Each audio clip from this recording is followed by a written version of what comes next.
I've often made videos here on Spector Creative about how the toy and entertainment industry is very much about copy, paste, repeat. If it worked last year, let's try it this year, but in a slightly different color. If you've ever seen a movie sequel, you know that essentially it's all been done. Everything under the sun, right? And in the toy industry especially, which is very much tied into the success of content and film content, being able to refresh something and offer something that is familiar has often been the key to success. And yes, sometimes it's as simple as adding a new hat, but it's also about the formula. What I mean by this is playing into consumer and buyer expectations. So how does this work for films and toys? Well, in the film industry, most films, especially ones that resonate with audiences, follow structure, such as 3-act structure or a hero's journey. These are plots that repeat themselves. Harry Potter, Star Wars, very similar. It's a chosen one going off on a quest.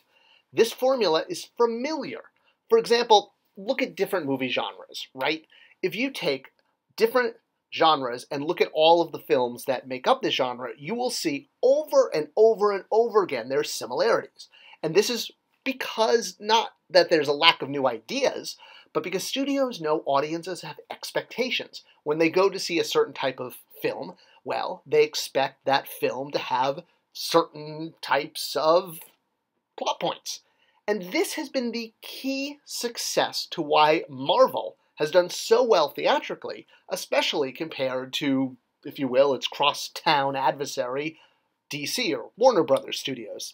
Marvel being part of Disney Studios, but still a a independent or at least a studio producing a certain genre of films, the superhero.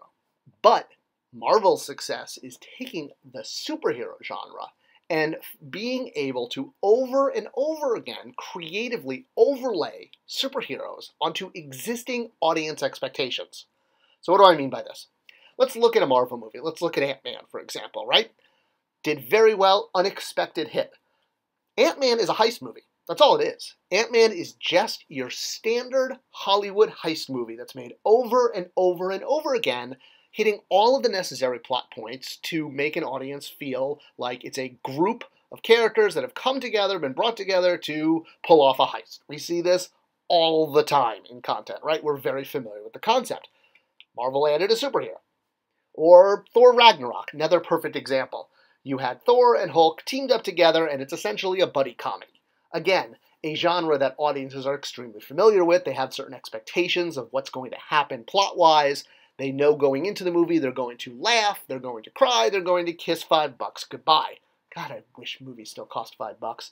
But yes, the buddy comedy is something that fans and film audiences, are extremely familiar with. And what Marvel does is essentially just add water. Well, not water, but what they do is they just add superhero, meaning they take an existing film genre with existing expectations and they overlay that plot with a superhero. And in a lot of ways, it doesn't matter who the superhero is. It could be a wall crawler, it could be a guy who shrinks, it could be a guy who grows to huge proportions or carries a shield or thinks he's a flying rodent. Well, Marvel doesn't have too many flying rodents. They do have Moon Knight, though. It's kind of like Batman, except, not. DC, on the other hand, has a very different agenda when it comes to making films.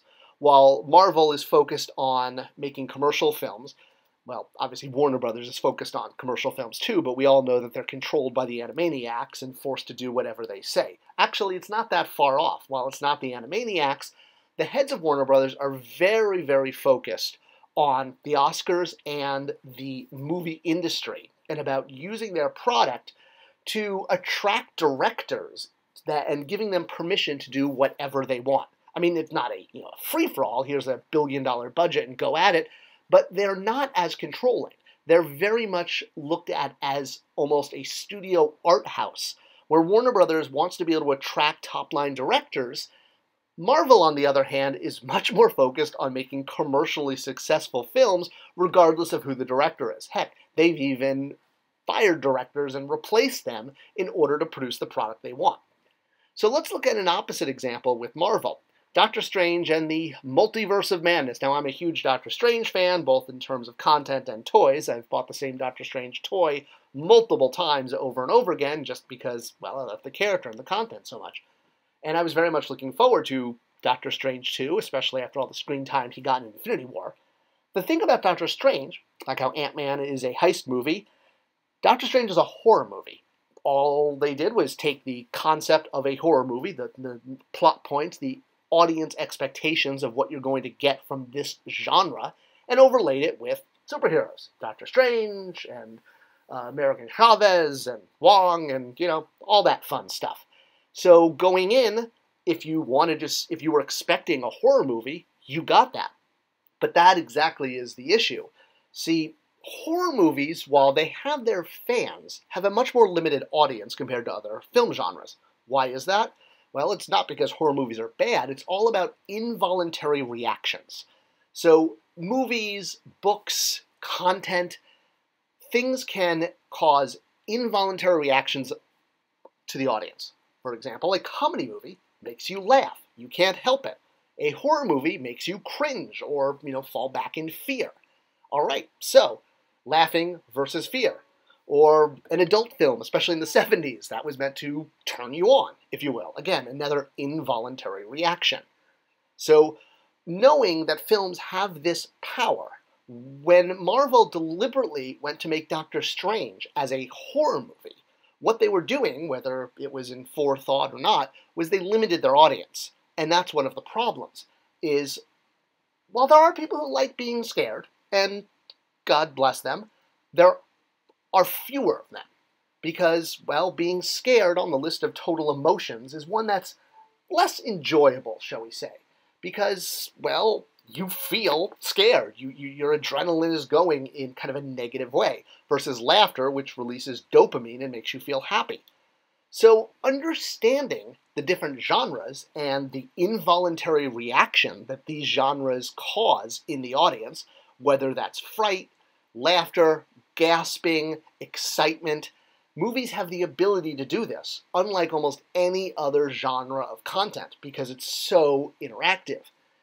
And again, while there are people who enjoy the sensation of being scared, overall, more people enjoy the sensation of laughing, which is why when you make a superhero movie that is a horror film, well, looking at some other examples, Guardians of the Galaxy, again, just taking existing movie types, genres, like Usual Suspects as a group of thieves going off to accomplish a task. It's the same movie as Guardians of the Galaxy or Iron Man, the movie that kicked off the entire Marvel Universe. Theatrically, the reason this works is it's a redemption story. And the audience loves redemption stories because it makes you feel good. The involuntary reaction of watching someone redeem themselves and come out on top is a very positive feeling. There's a lot of positive dopamine. So the audience's expectations, which are constantly there, when you feel violated, when you feel these expectations aren't met and aren't delivered, well, you feel very disappointed. And that is really at the core of the difference between the Marvel and the DC movies.